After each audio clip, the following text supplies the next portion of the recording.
So the sun sign is your essence. It's how you shine in the world, right? So if you're not shining through that lens, then there's a dysfunction. Something is off. That being said, there are 10 celestial bodies in a chart, and how they interact with one another has a huge impact. Welcome to the Expanded Podcast with your host, Lacy Phillips. As a leading manifestation advisor with a process that's, radically different from the old New Age model, mine is rooted in psychology, neuroscience, and my energetic gifts. I created this podcast to help you expand your subconscious limiting beliefs about the potential of deserving the manifestations you're calling in. Therefore, you're tuning into this podcast series to show your subconscious that anything you desire is possible. And by pressing play, you've already started the process of manifesting it. And if you enjoy this episode, please leave us a review, comment, and share it with your fellow manifestor that's struggling or could really benefit from the information that you're about to learn.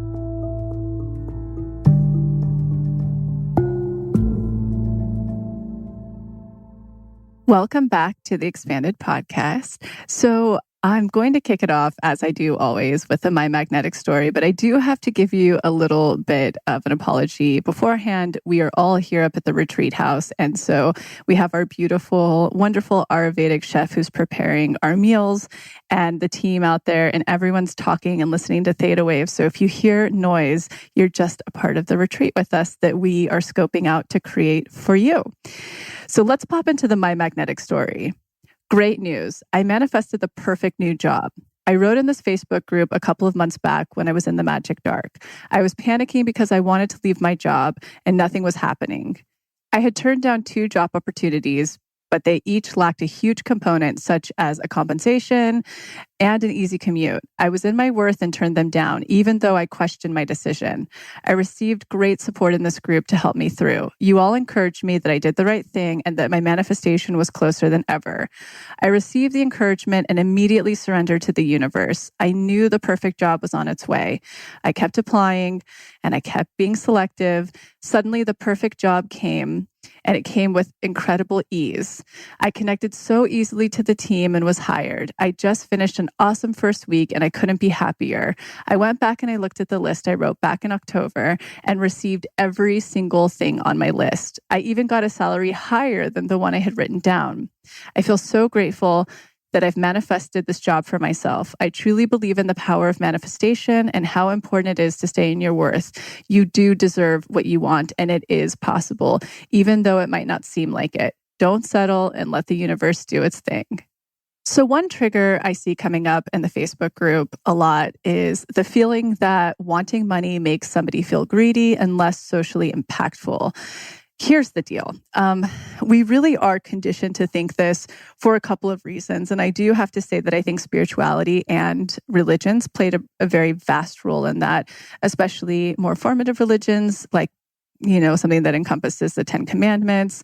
Also, when we're dealing with Buddhist philosophies of detachment, there's a really great episode I did on Luke Story's podcast, The Lifestylist, and we just talked about money and we really covered this in depth.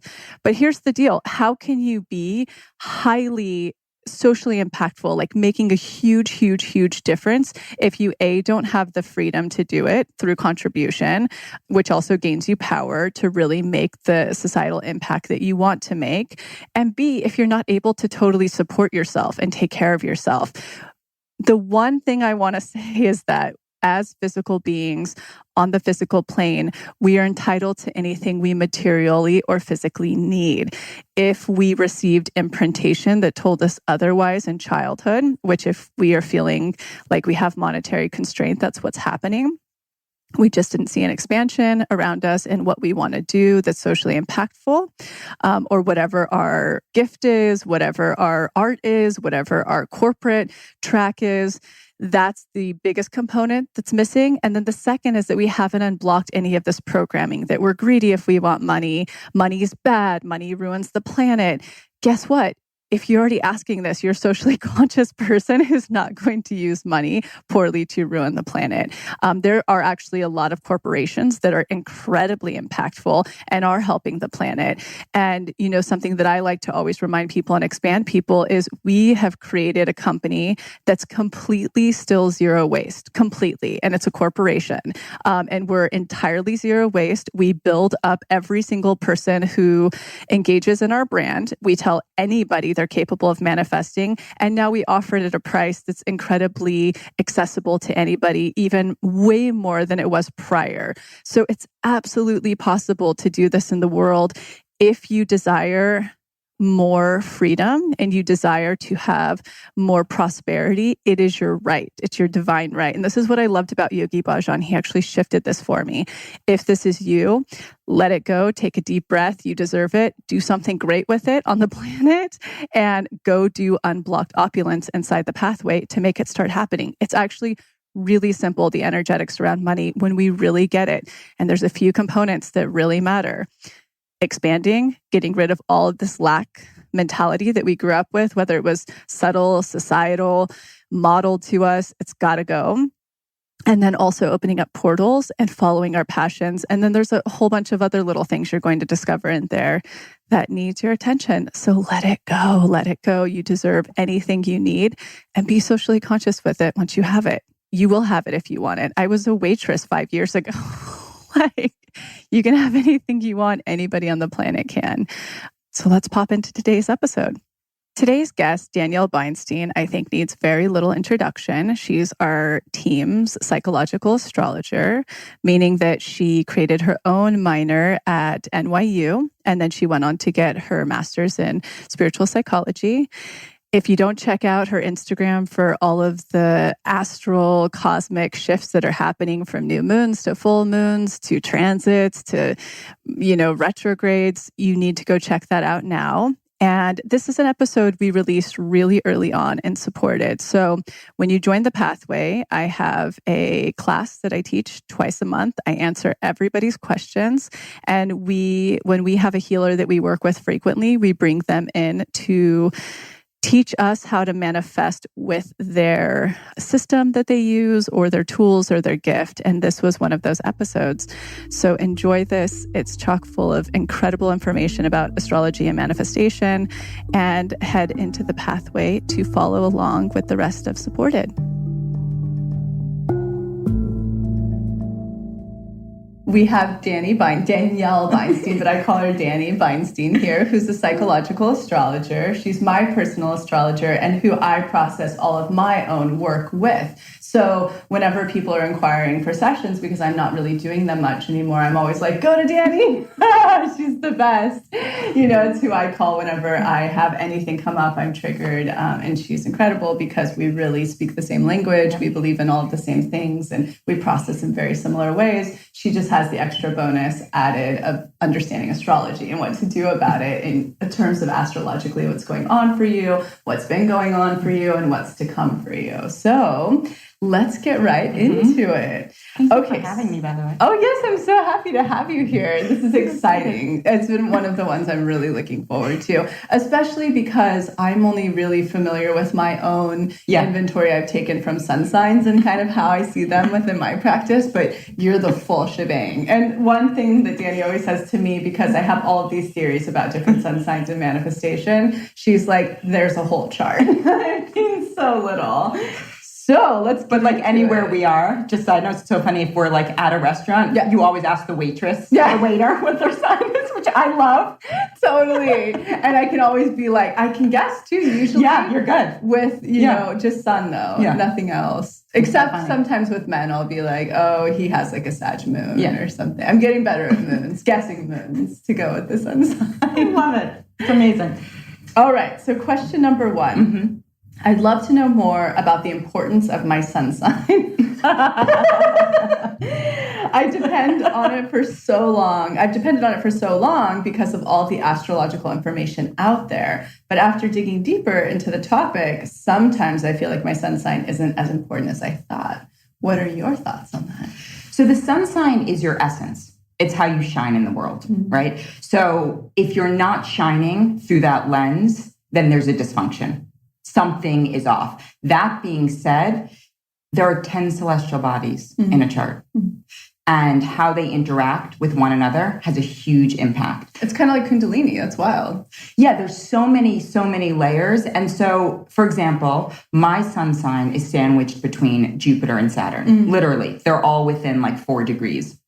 So I'm a Virgo, but Saturn and Jupiter together are kind of it's both the teacher, the disciplinarian, but also the expander. So taken together, Virgo, which is very usually humble and quiet and doesn't want to speak. I obviously like to speak, and I'm louder than a lot of natal Virgos might be without that sort of scaffolding.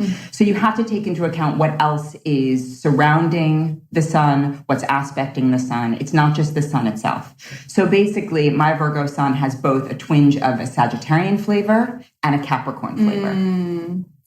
Before we get really going, now I'm like, we want people to pull out their charts. What is your favorite place for like layman's regular person to go pull up their chart right now? Just astro.com. Astro.com. Yeah. I always do like cafe astrologies, but astro.com. I like cafe astrology too. I think astro.com also has amazing articles on it as well. But yeah, you can do it on cafe astrology too. Okay, so somebody just pulled up their chart. Let's say you've just gone into what the sun sign determines a little bit, the essence. It's how you shine in the world. Let's give them the other top 2 that everyone's like, in LA, it's like your business card. What's your sun? It is so true. It's so true. It's like that cliche could not be more true. Yeah. It's just what would you say the moon represents and then your rising represents? So the moon is the emotional landscape. It really can't be negotiated with, right? It's your needs, not your wants, but your needs. And then your rising sign is how you present yourself to the world. So essentially your conditioned mask. Amazing. Right. So the personality that we develop as a result of our childhood. It could be your ego shell, like I call it in manifestation. Beautiful. I love that terminology. That's exactly what it is. And with you, because that's such a big part of this process, is like you need to break that shell down. This is a 2-part question. Right. If somebody was focusing on how to be more magnetic based on just those top 3, right, and they were wanting to break something down and lead more from their authenticness, would it be leaning more into their moon? Or I know that still just scratches the surface. I guess I'm sure we're going to get into this in later questions, but really the planet that you're dealing with manifesting is Venus. That's what I was thinking. Because Venus is how we attract. But that being said, the moon is where we store our trauma. So that's where you can kind of dig out the work. Because like, for instance, being a Capricorn moon growing up, as you know very well, and I mean, I feel like so much trauma being that in general in society because we're so ahead and bossy and too adult for our own age, and everyone's just kind of annoyed with us when we're little. Let's say somebody's I just remember my family being really annoyed with all of those characteristics. If someone's unpacking that through the work, and also the course that you'll be putting out very soon, which deals with the chakra system, it deals with really, really going into the unconscious and bringing it conscious. Yes. What are some ways they can look at their chart a little bit with those top or whatever other planets and houses you suggest, because they're looking at their planets and houses right now in their chart, where they can kind of look to see where maybe some of the work will live through those signs and characteristics? It's the 4th house.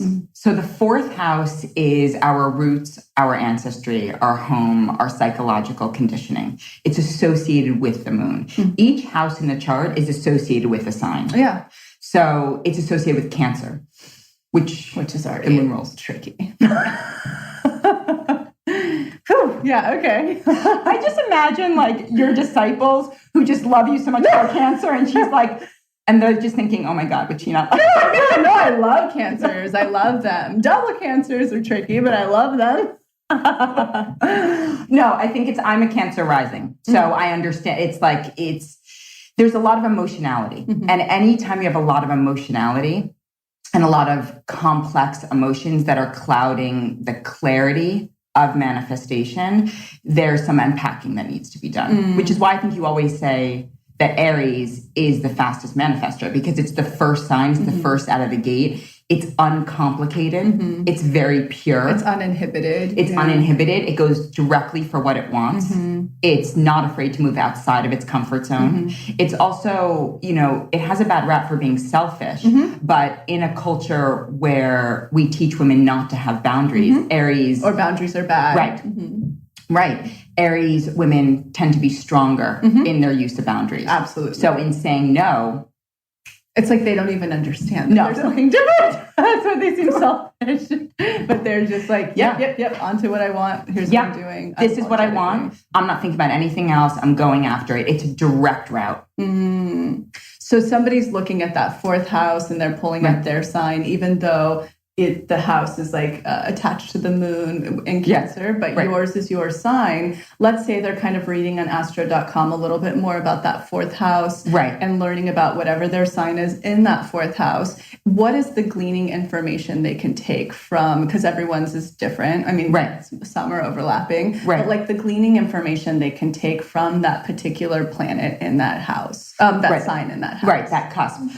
It's really the psychological conditioning. So, for example, and how they were mothered or parented by the parent that has the subtler psychological effect, whereas the 10th house, which is opposite, is more the external, which traditionally is the paternal. Right. So you look at that, and then you look at how that's affected you over time. For example, if someone has, because Saturn's in Capricorn right now, and a lot of your readers and followers are going through their Saturn return, right? Totally. So if you have, let's say, Capricorn in the fourth, then it's very likely that you felt unnurtured growing up. So you felt undervalued and you felt that your needs didn't matter or that you had to buck up or that you had to work very hard or earn certain things. You're gonna have to break that down. Okay, great. That your true authenticity isn't reflected in that at all. Right. Whereas if you had Pisces on that cusp, which is nowhere and everywhere, you may have a harder time pinpointing what it is that you want and actually feeling worthy of it because you had a caregiver or parent who was not really there or an addict of some kind. Totally. Yeah. Right? Absolutely. So you may seek what I call carrot danglers. Right? Yeah. As opposed to something that is very concrete. And ready and available for you. Yes. Instead of, I'm dreaming this up, or if I just do this, then. Right? Exactly. I love that. And of course, if this all sounds like mumbo jumbo, like hop on the line and do a session because, you'll be able to lay it out. Yes, it's hard. It's hard to sort of appeal to everybody when talking about something like this because it's so complicated and there's so much cookie cutter BS out there, which I understand for monetary reasons or to monetize it. People do put out horoscopes or things like this, and I understand that. But a lot of times it confuses people more because charts are so specific, just like human beings are so specific. I agree entirely. So for the person who feels a little bit more advanced in astrology, or you're always monitoring, if you check out your fourth house and you're kind of familiar with what that sign is in the fourth house, it's basically this, like looking at who nurtured you from more of the maternal standpoint, and then associating with the sign or looking at the dichotomy between the two of what might be missing psychologically and what you didn't receive and really needed. That's where you'll be doing the digging to get truer into your authentic self. It sounds like to me. That's exactly it, and so beautifully articulated. It's that you're going to seek whatever it is that you're trying to manifest from the lens. Of that conditioning. I see. And what you really need to do is decondition that. Yes. So you can use your Aries. Chakra. So you can use your Aries. You can use your Venus. But you should use your Aries because everyone has Aries in your chart. Everyone. Yes. I have way too much, I feel. But it's funny. Like everything else has been harder for me to manifest, but I have Aries in my 10th, which is the house of career. And I was raised by an entrepreneur. So once I made the decision, I did manifest that sooner. So looking for where you have Aries in your chart may also be beneficial as well. Absolutely. I really believe that completely. And we'll get into Venus a little bit later, even though we're looking at Venus as planet, because I think somebody asks that question and we can really unpack Venus like in a whole because that's really something that anyone can check out in their chart and get 100%. familiar with your attraction style. Yes. Unless you're Aries Venus like me. Just do what you want. I'm kidding. I'm kidding. Okay. No, no, we actually had someone, I had to change the question to make it a little bit more streamlined, but they're like, is Venus and Aries a bad thing? And I'm like, no, no, it's not. It makes it one step kind of a little bit easier, but not really, depending on how you were conditioned growing up too, because I had a lot of work I had to do around all sorts of stuff with that. You had to liberate it. Yes, exactly. Liberate it. Yes, exactly. Unbound it. Exactly.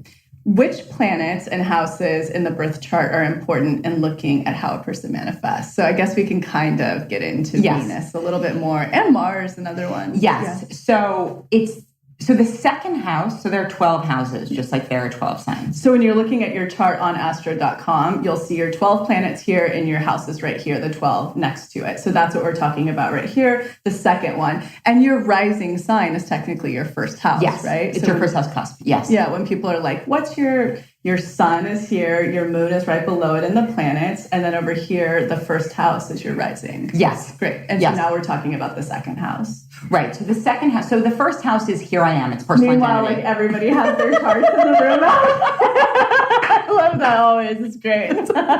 Sorry to cut you off. No, that's amazing.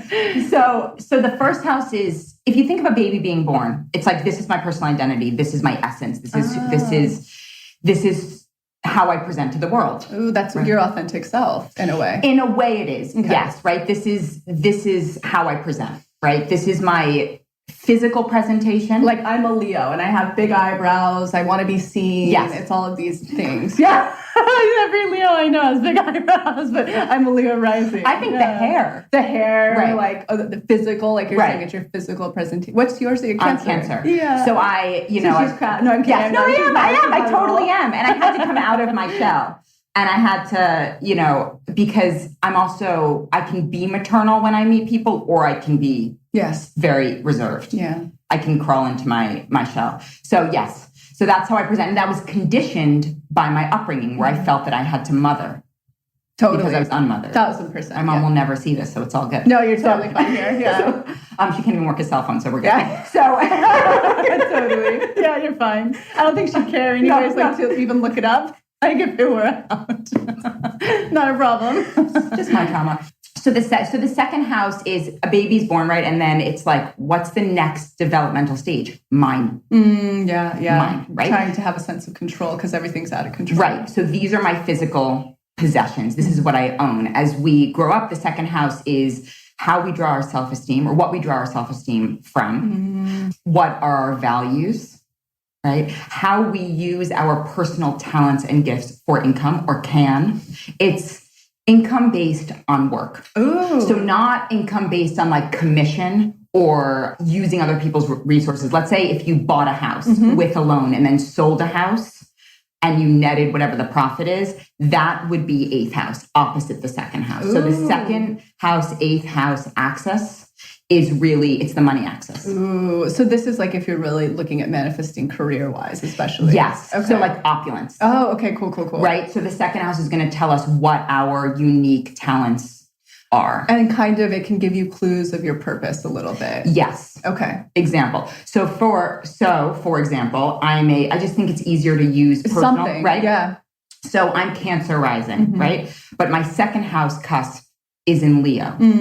And so as much as I want to hide being a Virgo too. Yeah. Oh yeah. Right. And a Capricorn moon. Yeah. I've got my Venus in Leo in the second house. Yeah. Wow. So that's been part of my growth to say, oh, actually, I don't mind the attention. And actually, if I allow myself to receive attention and I allow myself to be a little bit more shiny, I attract like that. Totally. But I had to unpack the Capricorn moon. Totally. To go after the Venus. And I've had a lot of, so this is interesting. I have a Capricorn moon, which can feel highly unworthy. Yeah, totally. Right? Totally. But my Venus in Leo was like, oh no, I want that. Yeah. And I need it. I need it, right? But my moon is like, you do not need it. You do not need to work. Right. Conflict. So I had to unpack the conditioning of my moon in order to liberate my Venus to say, I want that. I love that. And so somebody, if they have the polar opposite in their second house in Venus, let's say it's a Capricorn, let's say, where it does want to, or let's even say like more Cancer-y, like wants to hide a little bit and protect itself. How can they be more in their authenticity and decondition to really attract from, because that's also a very magnetic state if it's not a false state, if it's our own state. So Cancer is security minded. Yeah. It's also anything nurturing or associated with the breasts. Yeah. So if they were to do... Okay. Yeah, cool. Like that. Yeah. Yeah. Right. But it's lunar, right? So if they had any kind of career where it was about security, the home, real estate, that also falls under Cancer. Anything dealing with mothering or nurturing, they're going to manifest in that way. Beautiful. So really being okay, unpacking maybe any of the shinier signs you have, that it could be like more Leo and Aries. Beautiful. And really being okay with being in that maternal inward and nurturing space, whatever capacity that comes out in your life. Okay. Whereas if you have Aries, you're going to manifest, well, you're just going to manifest. You're going to manifest by being a pioneer. Yeah. Right? So for just going after something. Also, anything that has a competitive side, that you're comfortable in that competitive side. Great. And like, let's say someone like a Tauran we haven't brought up. Yes. Like in that, because that just gives like the earth roundabout.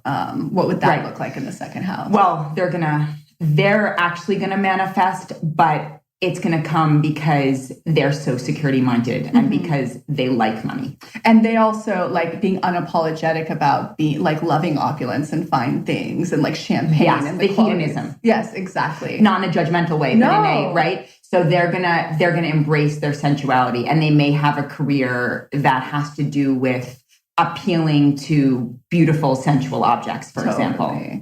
I always think of Meredith, our friend Meredith Barrett, who I don't know if that's in her second house, but her son is Tauran, and she's like a beautiful chef and like likes finer clothes. And really, she's really classy that way. Yes. And it works. Obviously, she's very magnetic with it. So. Yes. And that's her sun sign. And and so that's an example of an earth sign manifesting. Amazing. So we have the second house covered in ratio to Venus. No, because Venus is fourth. Second house in ratio. No, well, Venus is a planet. So houses and planets are different. So I happen to have Venus in my second house. That's why you're saying it. That's what the connection is. But you can have Venus in any of the 12 houses. Totally. Okay, that makes sense. So I thought the fourth house was associated, but I got that wrong. So scratch all that. Yes. Cool. So Venus is actually associated with the second house.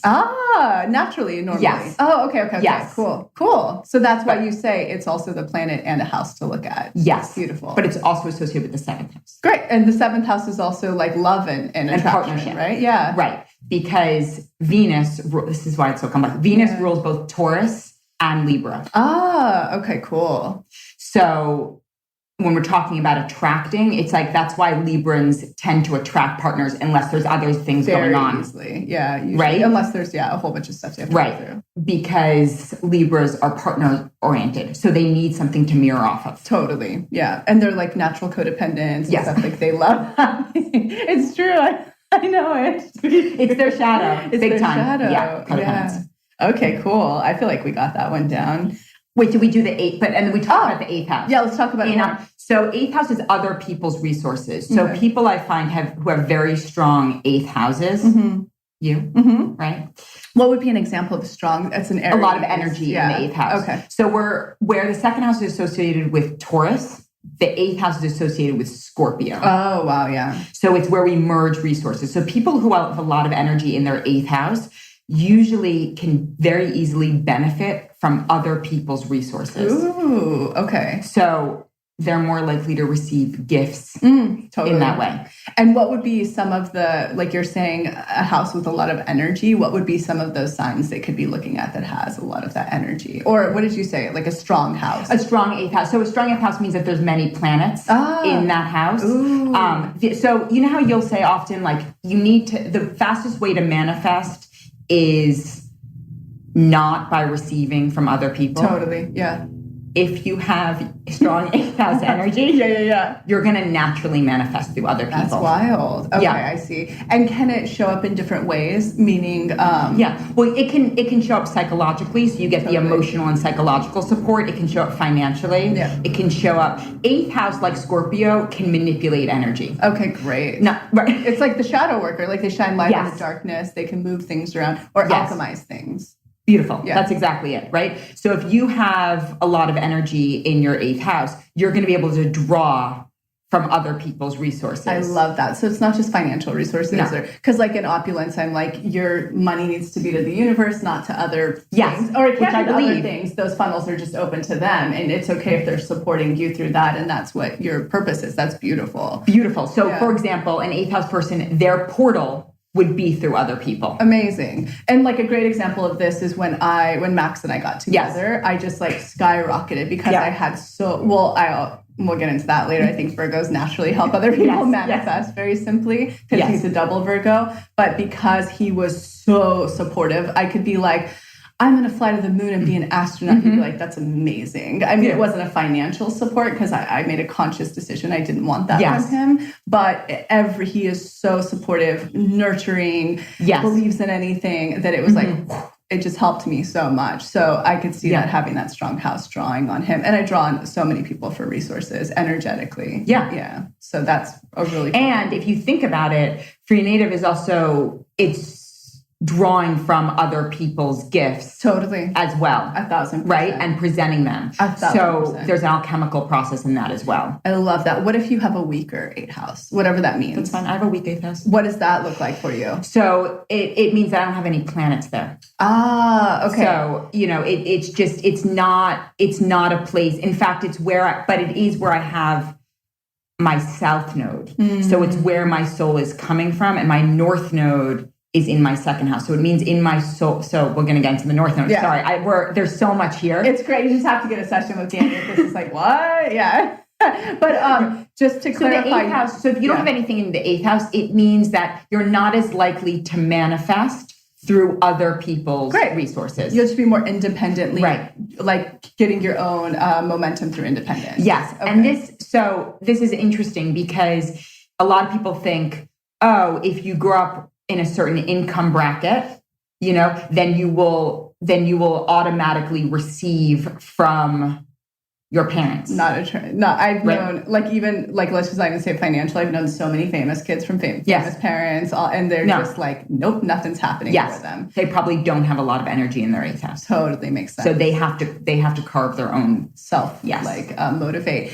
And just to glean over really quick, North Node and South Node, because I've always been curious about what those do represent. Yeah, so North Node is where our soul is going. Wait, first on their chart, where are they seeing their North Node? It could be anywhere. It could be in any... It could be in any house or in any sign. If you're just pulling up your chart, I think in Cafe Astrology, it just says it. Like, it's like your North Node is this and your South Node is this. So on astro.com, all the way at the, on the left-hand side on the bottom, it will say True Node. True Node is North Node? Yeah. Okay. Cool. So that represents your North Node. And then where will it say South Node? It won't. You just know it's the opposite. It's the opposite. Yes. Like direct, kind of how the new moon and full moon are complete polar opposites. It's the 180. Okay. It's the 6-month difference. Right. It won't indicate it. It'll indicate it visually, but it won't. And for super layman terms, if you go on Cafe Astrology, it just tells you what they are. Or you can just look up the year, your birthday. And whatever it was in then. Okay, so telling us what North Node means and South Node generally. So the North Node is where the soul is going. So it's gonna feel uncomfortable. It's not going to feel comfortable. Okay. The South Node is what's comfortable. So North Node is like your karmic journey on the planet of why you incarnated. And a lot of people live their life without fully moving into their North Node. Wow, because that's where you do the work and you transform and change into your authentic self. Yes, and about the age of 37, you get an opportunity to really live into your North Node. So it's like a Saturn return for your North Node. Yes. Oh, so for the 37-year-olds out there or Yes. the impending, what would be the keynotes you would tell them about their North Node? Pay attention to the thing that scares you the most and then jump off the cliff. Not too crazy for manifestation. You're going to be very magnetic if you do that. Excellent. Pretty much. Okay, great. I love that. And then the South Node you say will be easier because? Well, it's your karmic ties. So it's the thing that feels the most comfortable. So anything from the past that feels familiar and nice and easy and like warm even if bath it's water. not really easy. Yeah, it just feels it's less scary. Complacent. Yes. Is like a better way to put it. Beautifully okay. said. Yeah. Great. Ooh, I love that. Okay. And did we cover fully the 8th house, you think, of everything I think wanted so. to say? Yeah. Okay, cool. And the 2nd. Okay. We're like only on question 2. Right? I can't wait. This is great. There's a lot. Are you guys learning stuff from this? Okay, good. If you guys are learning, it means you guys are learning. So that's a good temperature for me. Okay. This, I think, is a really, really pressing question for a lot of you out there who are, what are the years for Saturn return? I know it's individual for some people, but the general... Roughly 28 to 30. 28 to 30. So for you 28 to 30 years out there, how do they deal with their Saturn return in regards to blocks and manifestation? Okay, so this is again really complex because where Saturn is in the chart. For example, I have a lot of clients and I am surrounded right now with people who have Saturn transiting their 4th house. Okay. That means... Which we covered. Yes. Yeah. That means they have to do a lot of deep digging around their conditioning. Yeah. Now, if they have Saturn in their 10th house, oppositionally, currently, then that means they're going to be in a place where they're going to be reaping rewards. They're going to be at a peak moment. Yeah. Right. I think that's what I was. I mean, I had a little bit to do, and I might be wrong. I mean, I know that you know the charts better, but I had my earthquakes happen at 25 to 28, where it was like, fuck. But I think that had more to do with Pluto on your moon. That's right. Okay, cool. Which is which is like a deep cathartic transformation. And Saturn's structural. Forced into your authentic self. Yeah, you don't have a choice. Yeah. Whereas Saturn is more structural. So Saturn is like, pay your fucking taxes. Yeah, I'll give my 2 cents on this about manifestation. Right? Become an adult. Become an adult. Yeah. Clean up your act, right? Get out of debt. I don't mean leave the relationships that aren't serving you. Take the job. Stop being afraid. It's time to leave that job. During a Saturn return. This is giant. I'm going to say this, and it's going to sound judgmental, but it's actually more of a word of caution. Do not get married as a point of security. Like ever in life. But especially around the Saturn return. Those are the most divorces, I think, or unhappiness. Yes, 100%. Yeah. And so 100%. What Danny's saying is if you love your partner and you guys are autonomous beings and you're totally on your own roads but coming together to support each other, get married, rock on. That's probably going to be a great healthy relationship no matter what. Well, I'm still a waitress and my partner's this and he can provide this life or she can provide this life, then I better just do it. Do not, even if it's even more subtle than that. We've loved each other. We've been together since high school. We're both doing okay, but I know that this will bring me a lot of comfort and security and safety. It's not a time to do it. Wait until after Saturn return closes. Right, because we start to feel, what happens is we feel a lot of pressure. To adult. Yes, to adult. And so we get scared. Yeah. And that's why it has a bad rap. And that's why a lot of people see the people around them, they're getting married. Their life is perfect and mine's a mess. Yeah. That's very dangerous. Yeah, I've known actually so many, both clients and people in real life that are divorcees because they've finally stepped into their power. And that was it was a total false comfort. It was a false comfort for both people. And they attracted each other from multiple learning lessons and reasons. 100%. So there is the sort of karmic unfolding, but it will come around when Saturn squares and moves in opposition. And any other last words that you can say, kind of definite for any sign that's in Saturn return, for any house that it falls in? These are some things to really know in terms of blocks and manifestation. Have mastery over the fear. Always. That's the whole right. But it's don't let the fear dictate. Don't let it stop you. Yeah. And don't think that this is the destination. It's really just the beginning of the story. Totally agree. Even though it feels like it might be the end of the world. Because what happens is you feel that immense pressure, and then like 3 years later, you're like, I was so fucking young. Totally. What was I thinking? Totally. So now I have a question. I have 2 questions about this. One, if you're also looking at your chart right now and you see those planets in those houses, Saturn, the one that says Saturn on the left side, is going to be the sign that yours is in. I don't know how it'll determine what house it's in. That's maybe it's a Danny session. But you'll kind of know, and I can't remember mine. I think it was Scorpio. I can't remember, but all I can say, and this is what leads into my question, is after Saturn return closed, it's like I'm incapable. I'm having to decondition to become a kid again, to be like free. It's like my Capricorn took over. That's your Capricorn moon. I don't think that's going to be the case for that's specific to you. Okay.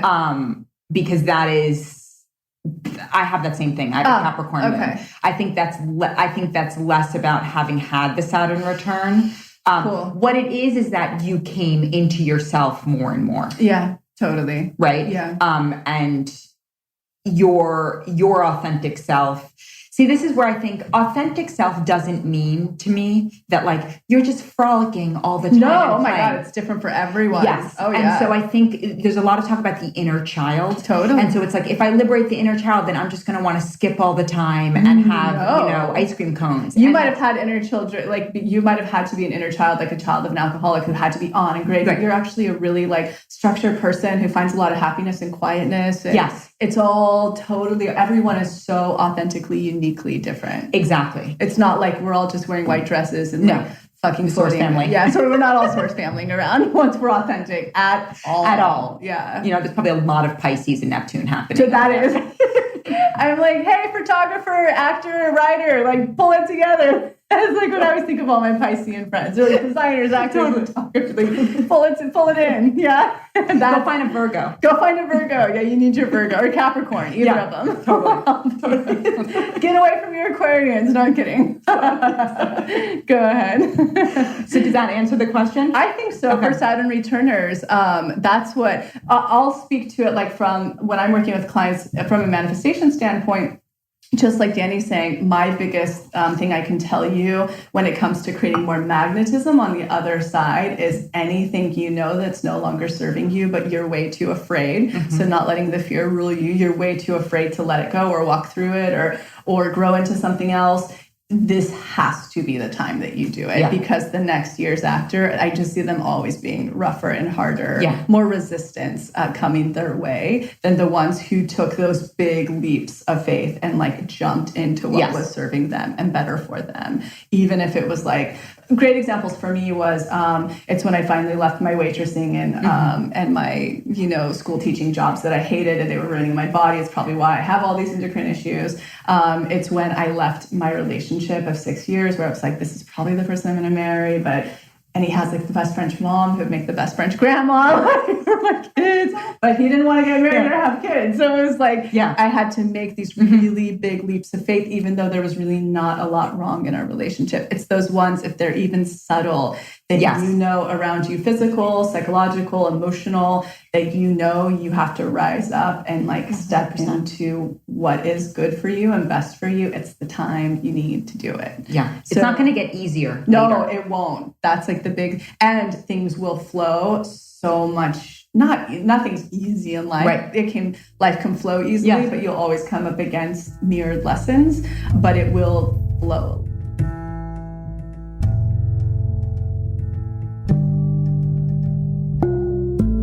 So I'm quickly interrupting this episode to invite you, if you're ready to start your manifestation journey, or if anything you've heard in our manifestation episodes has piqued your interest to begin.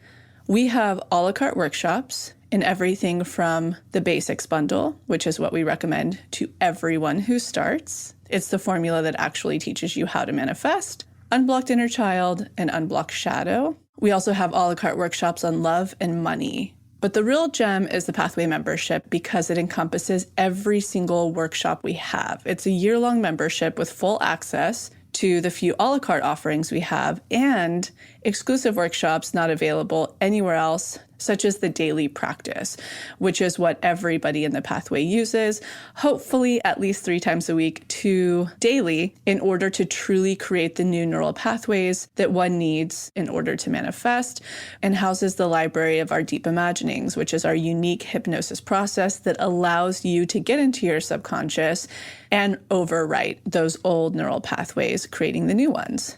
You can use our special code, EXPANDED, all caps, EXPANDED, to receive $20 off your first a la carte workshop purchase or $20 off your first month of the pathway. Again, that's all caps, EXPANDED, EXPANDED. Okay, now back to the episode.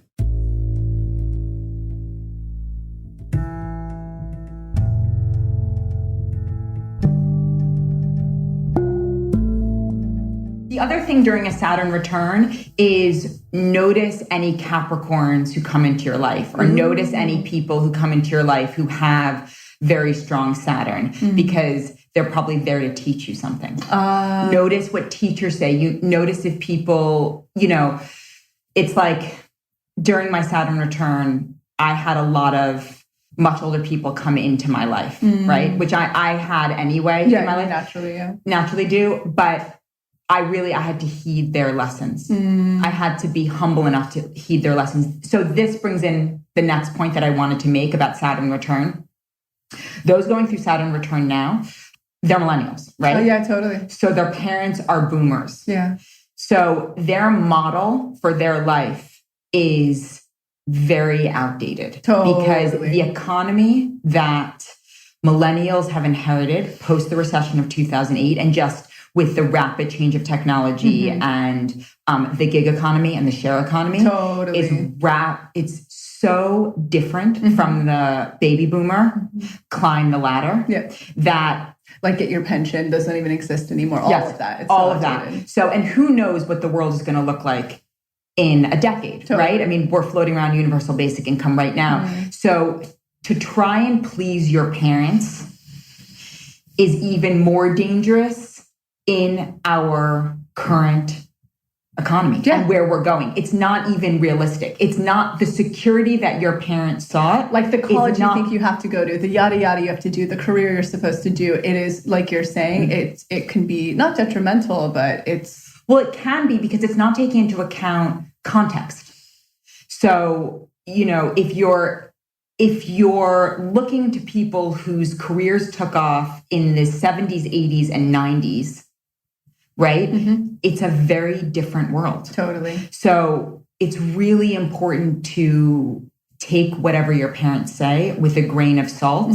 So when I say Saturn figures, what I mean is more about personal responsibility. You still have to pay your taxes. You still have to get your stuff in order. But when it comes to fear-based things, like you need to stay at this job because you're going to get a pension. Really? And what if that company is bought out? Totally. And you're kicked out, which happens, right? Because from an evolutionary perspective, also, we are being called to self-actualize at a much faster rate. Absolutely. So it's really more about building your individual business, even no matter what you do, right? It's really building your unique skill sets so that you can serve in whatever way you're meant to serve, or contribute in whatever way you're meant to serve. It's really important, because I get a lot of, they marry for their parents or they make choices for their parents, but their parents, came of age and came into adulthood. Post-war, which was the biggest growth in American history. Totally, yeah. That's not the case anymore. No. And it was also like the most frolicky, life is perfect, everything's great, religion, all this stuff that definitely, and what I'll say on a manifestation standpoint, it couldn't be more aligned. Like the further you're getting away from your authentic self to please anyone in your life, to people please, the more your life is going to be full of lessons, tests, struggles, work, all that good 100%. stuff. The more you can just take your power in, no matter how hard I know that can be for people who come from, so much. I had alcoholic young parents, so I could always be like, fuck it, I'm going to do whatever I want. Right. But if you come from really supportive, nurturing parents, it's now or never, or it'll be now or never later. But now is a great time at your Saturn return, like Danny said, to be supported after, like having that help from the universe. Yeah, it's really important because I think I just don't think it's taken into consideration, and you just look around at our economy, around to how things are shifting and moving, and so. It's just extra important. I agree. I think that's such great advice that anybody watching can take away. I mean, if you're in your second Saturn return, that's great. Yeah, that's great advice. Right. When is your second Saturn return? So it's 28 years later. So it's essentially like 56. Great. Okay, so transit, trine, conjunct, aspects. What do these things really mean in layman's terms? So conjunct means they're conjoined, meaning that it means they're within 10 degrees of each other. If you're looking at your chart, what it'll say at the bottom of I use no Cafe Astrology. So what it'll say at the bottom of Cafe Astrology, it'll show you like these little symbols to show everything. Yes. But it'll be like my sun in Aquarius is conjunct whatever in Venus. Yes. That's what we're talking about. Those transits is what they're called, right? No, those aren't transits. Those are aspects. Aspects. Yes. Good to know. Yeah. So when there's a conjunction, it's within a 10-degree order. Trines and sextiles are positive.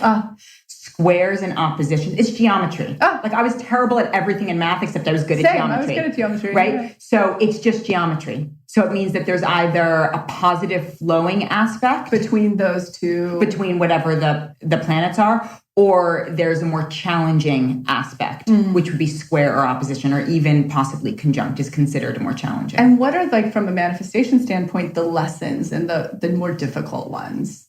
Like that they can kind of look and see if I'm so-and-so squared, if I have my sun squared my Venus. What's that? Saturn. Oh, Saturn. So if Saturn squares your Venus, if Saturn is opposition your Venus or Sun, if Saturn is conjunct, you are going to feel less than, and you are going to feel like you have to have status or you have to achieve in order to be worthy. So you're going to feel you need to earn love. So the true or whatever it is deconditioning in order to feel, what is that word? Worthy, but also a more magnetic, energetic beneath that is what is that? Entitled. That's the best way to.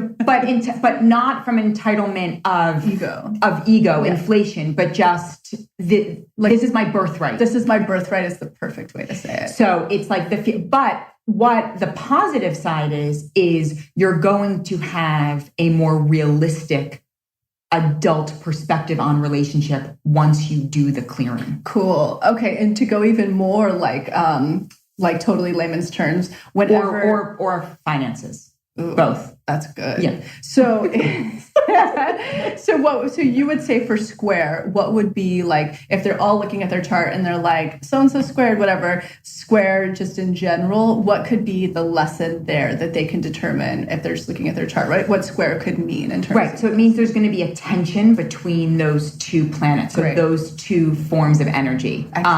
Tension is positive in that it's creative force, right? If everything's just flowing, right? It's like there's no growth. Nothing's happening, right? Yeah, totally. So tension is how we grow. Yeah. So it's not a bad thing. It's just, it means that there's something to work through. Great. Excellent. So that's what you can look at. Squared, those two signs, what they mean in kind of opposition to each other. That's the tension, and that you can look at could be a determining factor for some lessons in your program, bringing some unconscious conscious of how to take what's inauthentic to authenticity through your chakra system. Exactly. So you said opposition. So opposition is different. Okay. So opposition is 180 degrees. When you're dealing with oppositions, you're dealing with polarity, you're dealing with mirroring, meaning you can't hold both sides of the seesaw at the same time. Yes. Okay. So let's say you play into your Venus and it's opposite Saturn. You're going to draw in Saturn figures. If you play into your Saturn, you're going to draw in Venus figures. Okay, I love that, into your life. And then you can start to look at being Saturn figures might not be great for me. So I better look at, maybe that's a carrot dangler. Exactly. And I can start to see what's opposite of a carrot dangler is, Saturn. And maybe I'll start to gravitate towards moving into more of that direction and saying yes to those people. Right. So carrot dangler would be more Neptune. Okay. Saturn would be more withholding. Disciplinarian, unavailable. parental in a negative way. There can be parental in a positive way. Like in my relationship, we both have Capricorn and we take turns parenting one another or reparenting one another. Beautiful. Right? Which is different than like the martyr. Right. Yeah. Okay, and then what are the other two, just so they can look at their charts? Just an overview of So you mean like Neptune? There's square, conjunct, and then opposition, and then there's trine and sextile. Yes, and those are positive, more flowing energy. Beautiful. So you know that the support of this one planet and this other one, or this one sign and this other sign, are going to flow better and help you. Exactly. Okay. Exactly. And the trine, they're going to be in this same element. So it's going to be earth to earth, fire to fire. Whereas sextile, it's going to be, let's say, earth to water or fire to air. So if you're looking at your chart right now from a manifestation standpoint, or the program that you have, what you could do is start to just like dig in and look at those different oppositions, square and conjuncts, and start to be like, maybe I can just look at this and take it through your program, do a little digging. Or if you're doing reparenting, 100%, or opulence. Or opulence. Or shadow. Shadow's great for that, where you're like, if I don't know what I'm supposed to work on right now at all in my life, maybe I'll take my first square and I'll just like look at what those mean, and then I'll deduce what that means at the bottom and from what you just taught us, and then I'll go and take that through repairing. Right. If you're seeing a lot of oppositions or a lot of energy in the 7th house, I recommend shadow. Okay, great. Okay. And a lot of energy in the 7th house, again, means that you have a lot of planets in it. Yes. Great. I love that. I'm learning a lot today. This is great. This is way better than any of the fucking books I've read. I'm learning way more right now. You need a YouTube series of just being like, conjunct means. That would be so helpful. I should do that. You should. Okay. All that's coming. Especially because it's from a psychological, like grounded standpoint. Yeah. So where you're like, conjunct means this. So in the unconscious, it would mean that. This is what you can work through through the programs. It could help so many people. Brainstorming. I'm going to produce this. Or Amanda's going to produce this. I'm in. And then this will be I have a moon in the 7th house, so I need partners in order to move it happen. Boy, did I. They're incredible. I love them so much, and I would basically not function at all if I didn't have these awesome people in my life. I love them so much. So important. Okay, so how can you thrive when having opposing elements in your chart, like fire and water, or earth and, like, so let's say earth and water or whatever? If you have opposing elements in your chart, can you thrive? So opposing, fire and water go together. That's what I mean. Fire and air go together. Yeah. Water and earth go together. Yeah. So those aren't opposing. What gets a little tricky is if you have fire and water, like or air and water. Water puts fire out. Just simple elements, right? So it's just feeding. It's knowing who's driving the bus. Yeah. So it's just feeding whichever or bringing forward whichever part of you is appropriate in that circumstance. Okay. So what would be some examples in their chart and also with the elements? Okay. So an example is, let's say someone has Cancer and Aries. Okay. So so let's say let's do it this way. Let's say they have an Aries sun and a Cancer moon. Do you think, not to sidetrack, we should explain for like the super layman person which signs are what elements really quick, just so they understand? So Aries is fire, Taurus is earth, Gemini, I'm just going to go in order. Oh, great. Yeah, that's air. The way that she's saying it, which is actually really something to learn that's really fun, is all the planets, they actually move in a cycle. So it's like the first sign, second sign, third sign, all the way down to the 12th sign. That's what order that you're going in. So it's like the newborn of the astrological makeup is Aries, and the very last will be Pisces. So she's going to walk through each of these right now and what their elements are. Exactly. So Aries is fire, Taurus is earth, Gemini is air, Cancer is water, Leo is fire, Virgo is earth, Libra is air, Scorpio is water, Sagittarius is fire, Capricorn is earth, Aquarius is air, and then Pisces is water. So now you know the elements, and that's what this particular person's asking is, what if something's opposing? So what Danny said at first was, air and fire go really well together, super compatible. Like the air feeds the fire. It's just like simple elements where water and earth, they're more in the feminine together. They go really well together. One's earthy and then the water is usually around it. Like it feeds the stuff on the earth. Soften the stone, exactly. So now what this particular, person's asking is, what if you have super opposing? And I think always of like, even though I know a lot of very compatible Aries and Cancer, like the most, like more sensitive feminine sign to like the most patriarchal feeling like hardest fire sign. So Aries fire to like the softer Cancer. That would be what's interesting about that. So there's elements and then there's qualities, and both of those are cardinal. And so, let's explain that really quick because I always find this so fascinating with the season. So cardinal signs start the seasons, and then fixed are in the middle of the season, and then mutable kind of transition to the next season. And so you'll see this on Astrology cafe. It's like the most basic fucking thing. So you'll see this, and basically you'll be like, wow, when you see on your thing, you're like, I'm an Aquarius. It's a fixed sign. So the way that when she just went through the orders, Danny did, it's actually really crazy because all 12 of the signs follow all 12 of our, like our lunar year, essentially. Not lunar, but our full solar year. Yes. So like what you're going to go and say is basically like, Aries is a cardinal sign. It's the first in the astrological makeup. It's also the first of spring. In the Northern Hemisphere. In the Northern Hemisphere, that's right. Southern's different. So I'll let you take it off there. So Aries opens spring. So Aries is cardinal, right? Then Taurus is fixed, right? And then Gemini is mutable. And explain what cardinal, I love this too. Cardinal is, fixed is, as well as mutable. So cardinal is known as the most kind of controlling, right? And then fixed is the most stubborn. I have a lot of fixed. And then mutable is the most shifty, right? So adaptable. Yes. So the positive side is, I'll go to the positive, is that cardinal starts. They take initiation. Like an Aries, it's a quick manifester, we're saying. Yeah. Exactly, right? Fixed is going to follow things through. Or see things through. Yeah. And then mutable is going to have an adaptability. And a finish. Exactly. So Aries is cardinal. Taurus is fixed. Gemini is mutable. Should I do it this way? Aries is cardinal fire.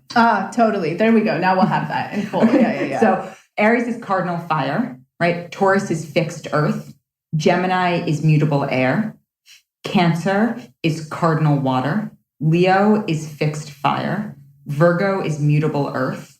Libra is cardinal air. So it starts fall, right? Scorpio is fixed water. Sagittarius is mutable fire. Capricorn is cardinal earth. So it starts winter, right? Aquarius is fixed air. And then Pisces is mutable water. Excellent. And I missed, Cancer is, Cancer started summer. Cardinal. So back to now this question, what if somebody has opposing elements in their chart? And I said Aries, which is the fire cardinal. Right. And Cancer, which is the water cardinal. Yes. So there we go. I'll let you take it from there. So both of those signs are going to be controlling. Yeah. Both of them are going to be initiators. It's just that fire initiates through its gut and instinct, and it's gonna take action, whereas Cancer is going to control emotionally. So there's going to be some friction, right, within that. But both of those denote wanting to be in charge.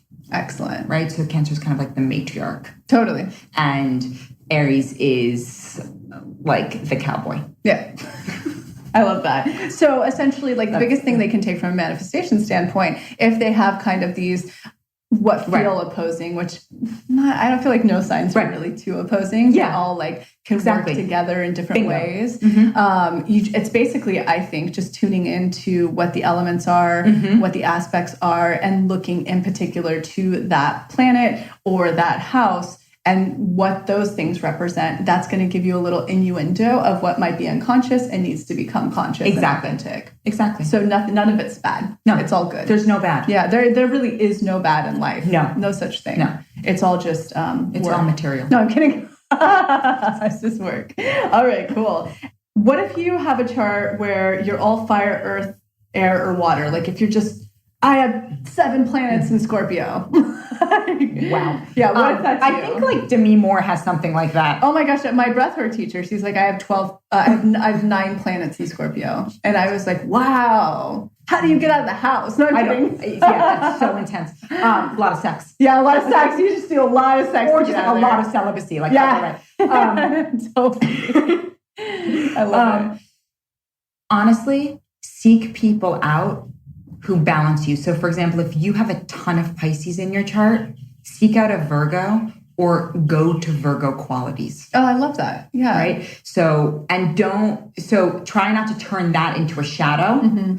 The opposition, try to look at it with an open mind and what you can learn from. Totally. So go to the opposite. And the best thing I can say from a manifestation standpoint and why astrology and I think manifesting, like everything in life, are so connected and overlap is the quickest way to find magnetism is the opposite is always the medicine. Just like Ayurveda, the thing to heal this is the complete opposite thing. Whether exactly. So I think that's a great takeaway. And now we're going to rip through a couple more of these so we don't lose all the time. But I then we'll just have to have you back again because this is so fun. I don't know. Some of you guys might be like, you guys shut up. It's just so much stuff. Okay.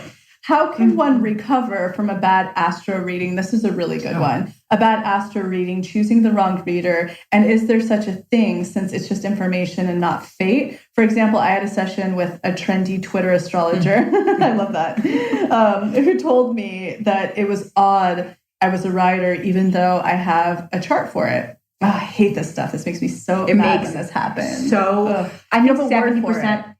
Well, I think it's astrological trauma. It is. It's totally astrological trauma. So I'll let you just take that. I honestly feel like 75% of my first-time clients are totally whiplashed. Yeah, I agree. Whiplashed.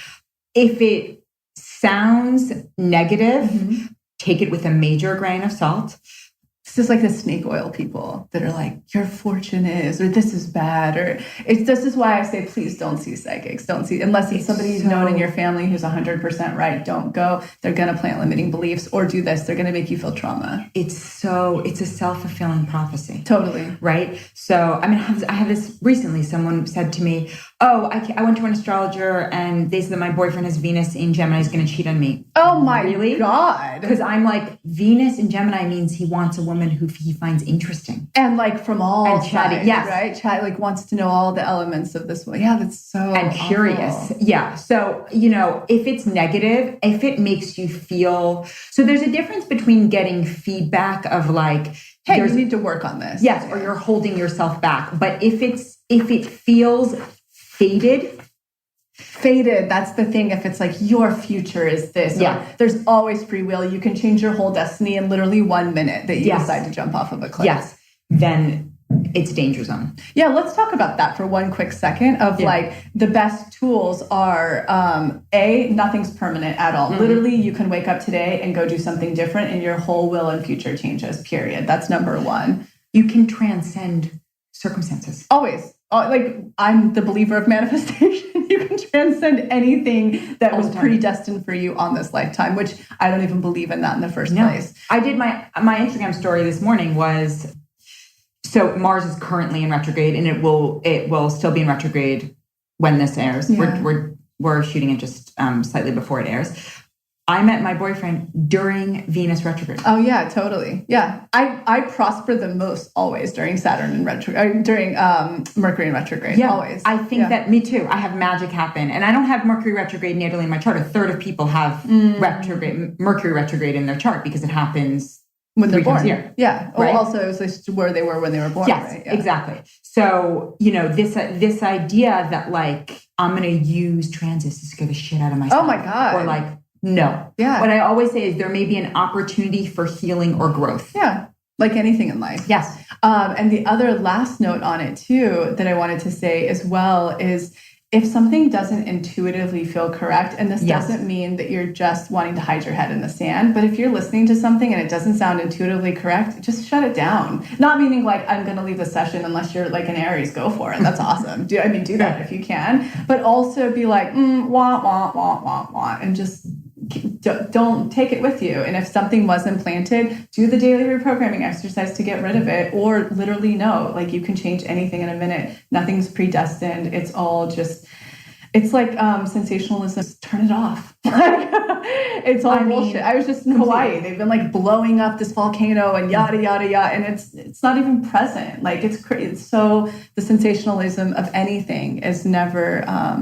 it's never helpful. Never helpful. Outrage. We live in a culture of outrage. We love it. Right? Yeah. So I think the biggest thing is like, if you feel like they're telling that to you because they source their income from scaring you into needing them. Oh, yeah. Like creating a codependent relationship of having to come back, or let's work together again. I mean, my biggest thing when I worked with people was like, cool, won't see you in 4 months, or don't even come back. Here's some tools. Same thing. And people are always like, how do people work with you? I was like, I leave it up to individuals. So there are some clients that are going through a transformation, and because of my master's in spiritual psychology, I help them through that. But that's on their own volition. They cannot sign up at any time. I tell them, they're doing great. Like this is not, I don't want to foster a dependence. Not mostly because I believe that we all have the tools within ourselves. Some people, we just need mirrors, or we just need people to help us reflect, or we need insights.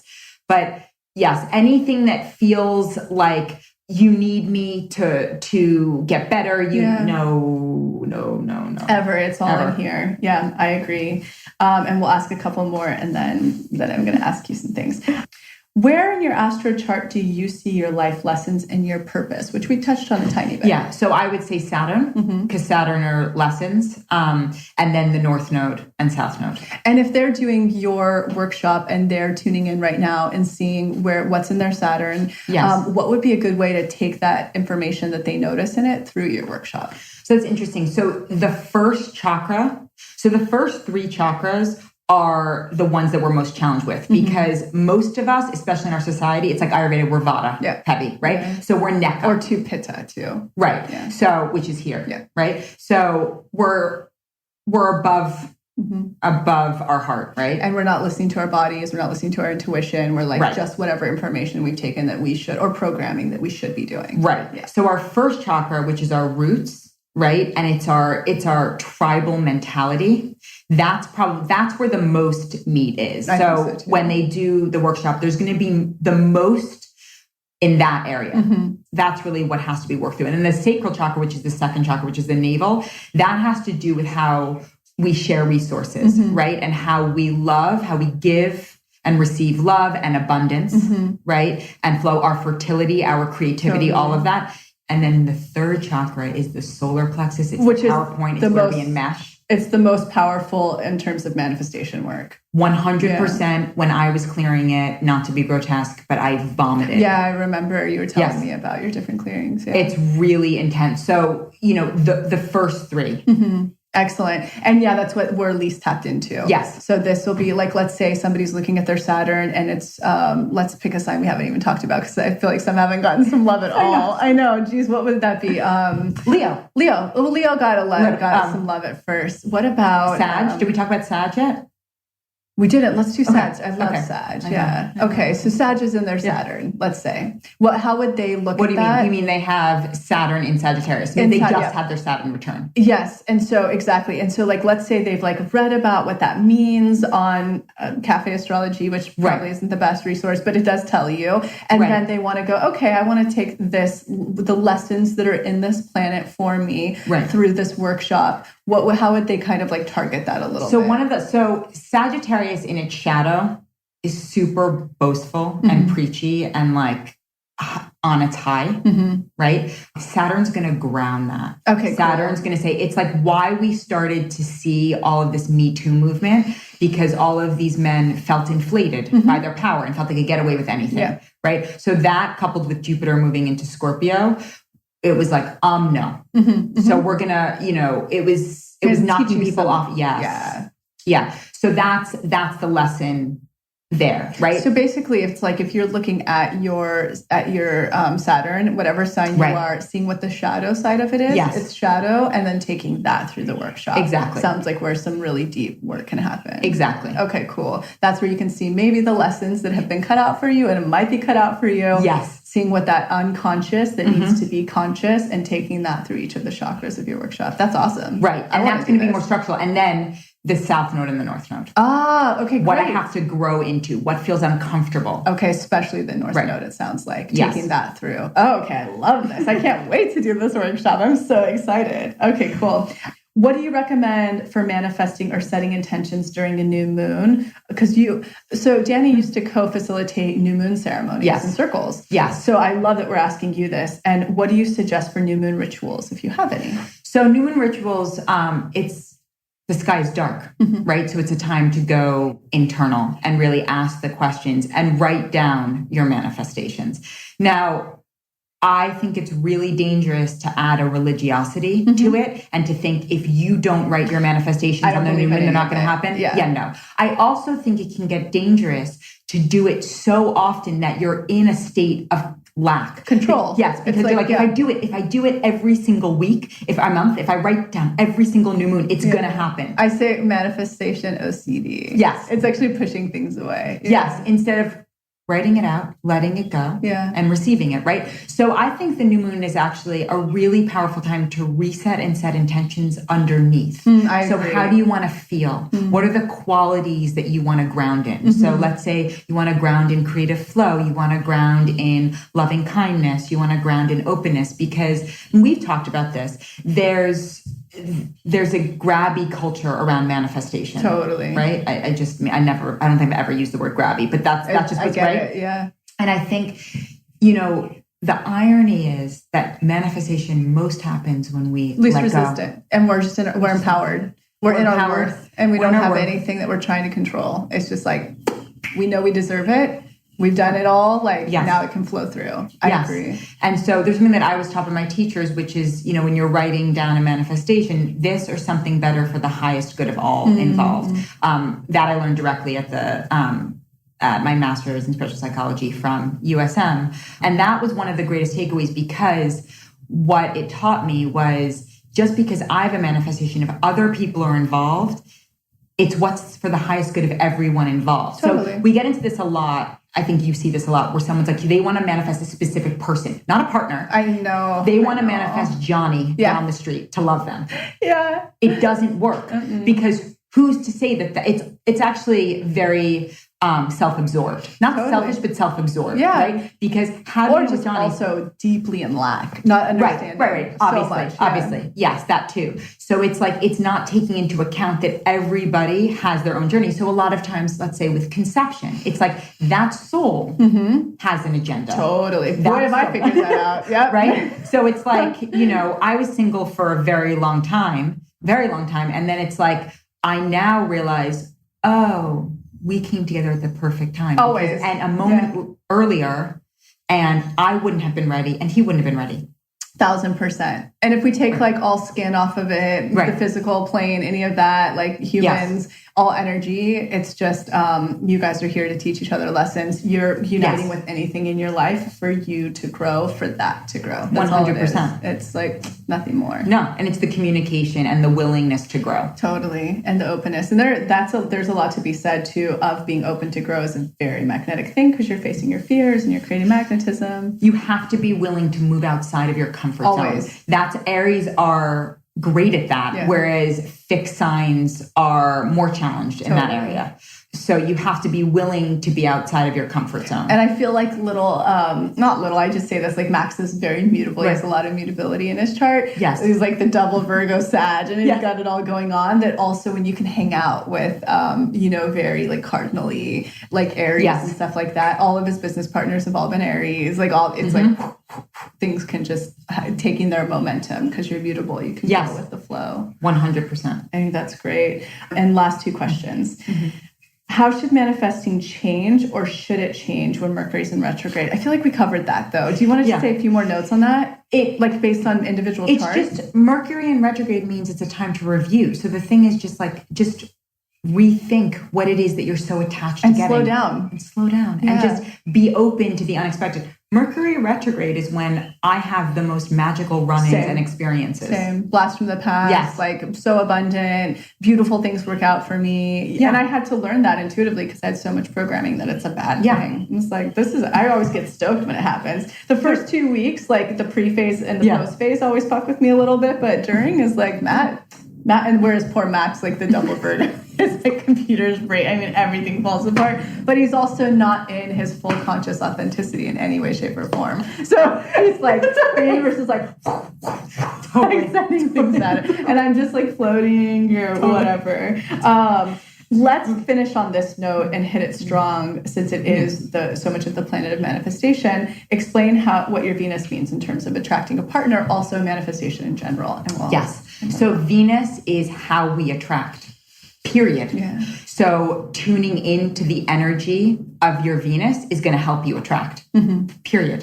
It's also your values, what you like. It's what you want, but not what you need. So when manifesting a partner, you'll use your Venus to attract unconsciously. Yeah. Right? So I have Venus in Leo. I get a little haughty. Yeah. I also get very generous. Like my boyfriend gets gifts. Yeah. You know what I mean? Max is a Leo. I love it. Leo Venus. It's right. So I'm like selfish Aries Venus.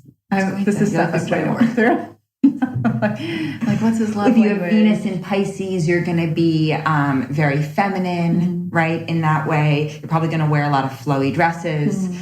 If you have Venus in Capricorn, you're going to attract by being a serious partner, right? That you're serious and you're grown up and you're adult. You're here to do the work. You're all that, right? In a man's chart, it's usually in a heterosexual man's chart, it's usually the kind of woman that he likes, but the moon is the kind of woman he needs, right? So in a woman's chart, your moon are your needs. So you may be attracted to something Venus-like, but make sure that your moon is being satiated. So what are a couple of like key things they can really look at that part of their chart right now and take away? So the unconscious of Venus, which is the shadow, it's the opposite. It's what, if they're looking at the unconscious and they're taking that through your workshop and how that working through the chakras. So looking at Saturn, looking at if you have a lot of energy concentrated in one area or one sign, go to the opposite sign. Okay, cool. Because that's the shadow always. Yes. Looking at the 7th house, also the shadow, because we project it. And then the moon. Okay. And the 4th house. Yeah. So just a few things. And just take all of that through the work, and you can take all that through repair and a shadow. And then like focusing back, honing in on working with their Venus. Let's say their Venus is Pisces and it's more feminine, fun, ethereal, but they've been raised like sexuality means that you have to be like androgynous and hard and yada, yada. That would be the unconscious that ego shell needs to be cracked down. What can they like work with if they're just honing in from this video alone, just looking at their Venus? And in terms of manifestation, what are a few like key tips you can give them? Well, it depends on the sign, right? But it's playing more into that sign. It's energy. Okay. So, leaning in. Owning it. So if you have Venus in Scorpio, don't be afraid to be powerful and strong. Yeah. And sexual. Right. Yeah, fine. It nurtures you. If you were repressed sexually and you were raised super Catholic and this is really bad and taboo, that's the unconscious potentially. Exactly. Like looking at that. Exactly. If you have Venus in Capricorn, don't be afraid to be serious. And bossy. Yeah, that's who you are. Yeah. If you have Venus in Aquarius, dare to be different. That's how you will attract. If you are looking at anybody else who has a Venus in Aquarius, especially if you're a heterosexual couple and it's a male, run. No, I'm kidding. Wait, did we talk about this? Every single person prior to my boyfriend had Venus in Aquarius. It's the most unavailable sign. Every single one. And finally, when I met him, it's like, honestly, it took me a week or something to ask him when his birthday was. And then he had Venus in Capricorn. And I was like, thank you. Yes, thank you. Oh my God, Venus in Aquarius. Like you better red flag, an Aries or Gemini or something that can handle that. Yes. Or Leo. Or you're all Aquarius and you just want space. Yes. Yeah. Well, anyway. So, just so you know. So good. If you have Venus in Aquarius, then, play up your unique self. Yeah. Fly your freak flag. And know that you need space. Yes. Yeah. If you have Venus in Taurus, lean into your sensuality. Don't be afraid of that. Like the fun and the sexy and the things that just make you love. But also stuff. Like, it's okay to love food. It's okay to have a body that is more voluptuous. Totally. It's okay. If you have Venus in Cancer, you're going to nurture you're going to cook him a meal. Yeah. Or right? her. Or her. Sorry. Yes. Yes. You're going to cook your partner a meal or take care of them in some way, right? If you have Venus in Virgo, that's the sign of the maiden. Mm-hmm. So you may actually like solitude, but you're going to attract by serving. Yeah. I agree. Yeah, absolutely. Have we hit everything? If you have Venus in Sagittarius, you're going to attract by being an explorer, a traveler, a philosopher. Yeah. Free spirit. Yeah. Have we hit them all? I hope so. I feel like I know we get that sometimes. Gemini. Yes. If you have Venus in Gemini, you're going to attract by being curious. Yes. Okay. And interesting. And interested. Now, please tell us more about your course before we go, because I do know it's going to be so helpful for anyone who hasn't gotten to experience Dani, or of course, get a session if you haven't. It is the luckiest thing on the planet. But I want to hear, because I can't wait to take your course. So crafting a workshop around astrology can be more challenging, and I'm equally as well versed in the chakra system, and I use that a lot actually in my counseling sessions. And the chakras they're more universal. It's good because there's 7 chakras. There's going to be one for each day, right? And we're gonna dive in and look at so the chakras are the energy centers, right, from the root to the crown, right? And we're going to look at the ways in which our unconscious is ruling our lives and showing up as which fate. Is 70% of all of our chakras, I feel, if not 90. Yeah. Exactly. And so, the big ones are 1, 2, 3, and then 5, because 5 is not only, which is your throat chakra, is not only about speaking your truth, which is about setting boundaries. It's also about surrendering your will to God's will. I love that. And that's a big part of manifestation, right? It's like, it's getting out of your own way. Oh, yeah. But we will explore each of them. And so there's going to be a lot of journal prompts. There's going to be an explanation, a deep explanation, journal prompts, and then a listening meditation piece. Awesome. I love it. So it'll be so much like the work you guys have done already that you're familiar with. And it scaffolds it. And it's really about digging in, because there's that famous Jung quote, which is, I'm paraphrasing, but until the unconscious becomes conscious, it shows up as fate. Yeah. So it's liberating ourselves so we can experience our destiny. So it's basically going from sleepwalking through life and having things happen to you to taking your power and actually attracting the things you want. Exactly. To you, essentially. Exactly. And a lot of that work is in the first 3. Oh, I love it. So, I know those are the ones I'm always having to work through, always. And it's also... It's just like your work. It's not a destination. It's like you revisit and revisit and revisit. And so, it's just really developing an awareness and a conversation and a dialogue within ourselves about it. Oh, I love it. Thank you so much for being here, Dani. We'll have to do another. I mean, I know you guys are going to have way more questions after this one. You guys created more questions than answers? Yeah. I'm really confused. Have a good day, guys. Thank you so much for tuning into the episode, and I hope you enjoyed it as much as I did, we did. And in case you're not totally ready to join the pathway yet, I wanted to share a few of our free offerings that I'll often suggest to people as a little bit of a blueprint to get them started on their manifestation journey. The first place I like to direct people completely for free is the motivation. You can see it linked below or on our homepage as our testimony library. And it's categorized by different subjects, whether you're calling in career, money, love, wellness, and much more. When you're reading about a member's experience of what they manifested, you're actually seeing to believe and showing your subconscious that that very thing is possible for you. The second place I like to direct people is to the free clarity exercise, which is also linked below. In it, you get to try our own unique hypnosis process, learn about the science, and some journaling prompts. And the best part about this, you'll get a tiny taste of what it's like to go into your hypnotic state, bring your subconscious forward, and create new neural pathways while receiving clarity. And the third thing, if you haven't listened to it on this podcast yet, please go back to the episode titled Manifestation 101, where you'll learn the basics of neural manifestation to truly understand this process. So go ahead and check out those free resources, the motivation, the free clarity exercise, and the episode Manifestation 101, all linked below. And in an effort to make sure to have representation in this process series, go ahead and submit any process testimonials you have, especially to our LGBTQ+ community, our BIPOC, as well as the Ys, which is anyone in the community who is 45 and over. All right, we'll be back next week.